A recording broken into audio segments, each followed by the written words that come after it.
મેં મારા ફ્રેન્ડને કહ્યું કે ભાઈ જમ્યા પછી તને યાદ પણ હોય છે કે આજે શું જમ્યો તું માણસ શું કે મશીન કેમ આવું?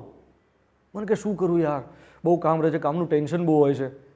મને એમ કે તારા બાથરૂમમાં તું મોબાઈલ લઈને જાય છે? મને કે હા. મેં કીધું કેમ? તો કે કોઈનો ફોન આવે તો. મેં કીધું બાથરૂમમાં તું મુગલે આઝમ થોડી જોવાનું છું 3.5 કલાક. આમ બહાર આવીશ ને એના પછી મિસ કોલ જોઈને કોલબેક થાય કે ના થાય? બાથરૂમમાં ફોન લઈ જવાની એન્ઝાયટી કેમ આટલી ચિંતા?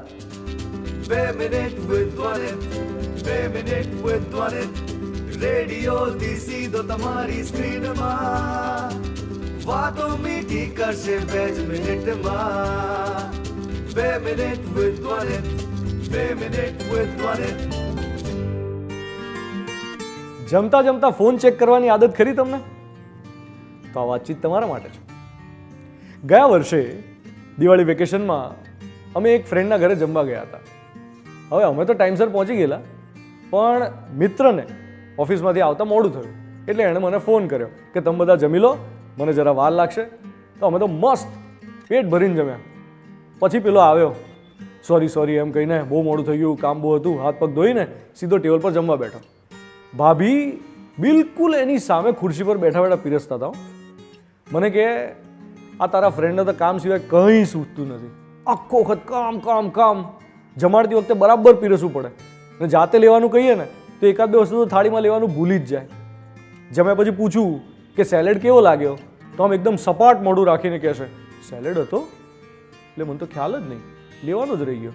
એટલે એક આઈટમ પીરસીને કહેવું પડે કે આ લો, પેલું લો, નહીં તો એમનું ધ્યાન તો ફોનમાં જ, ઓફિસમાં ને ઓફિસમાં, કામ. હું તો જમતી વખતે કદી એમને પૂછું જ નહીં કે આજનો દિવસ કેવો ગયો. આ હતો ભાભીનો બળાપો. એટલે મેં મારા ફ્રેન્ડને કહ્યું કે ભાઈ જમ્યા પછી તને યાદ પણ હોય છે કે આજે શું જમ્યો તું માણસ શું કે મશીન કેમ આવું? મને કે શું કરું યાર, બહુ કામ રહે છે, કામનું ટેન્શન બહુ હોય છે.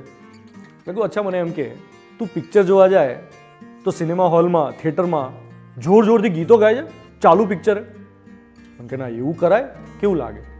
મેં કીધું જમતી વખતે કેમ મગજમાં ઓફિસના ગીતો વાગ કરે છે તને? હે?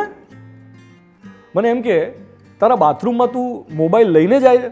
મને કે હા. મેં કીધું કેમ? તો કે કોઈનો ફોન આવે તો. મેં કીધું બાથરૂમમાં તું મુગલે આઝમ થોડી જોવાનું છું 3.5 કલાક. આમ બહાર આવીશ ને એના પછી મિસ કોલ જોઈને કોલબેક થાય કે ના થાય? બાથરૂમમાં ફોન લઈ જવાની એન્ઝાયટી કેમ આટલી ચિંતા? કઈ વાતની? જે વસ્તુ જ્યાં થાય ત્યાં જ કરાય.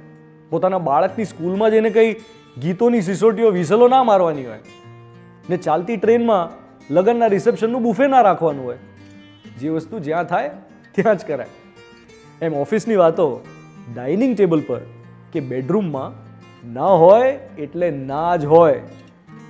જમતી વખતે બોસનો ચહેરો દેખાય કે ઊંઘતી વખતે બેંક બેલેન્સના આંકડા પ્રગટ થાય, એ તો નકામી જિંદગી થઈ.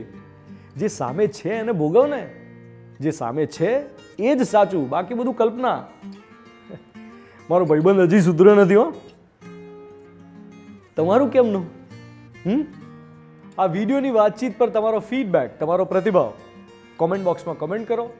જેમની કમેન્ટ યુનિક હશે, મને ગમશે, એમને હું ઇન્વાઇટ કરીશ. આપણે રૂબરૂ મળીશું અને વાતો કરીશું.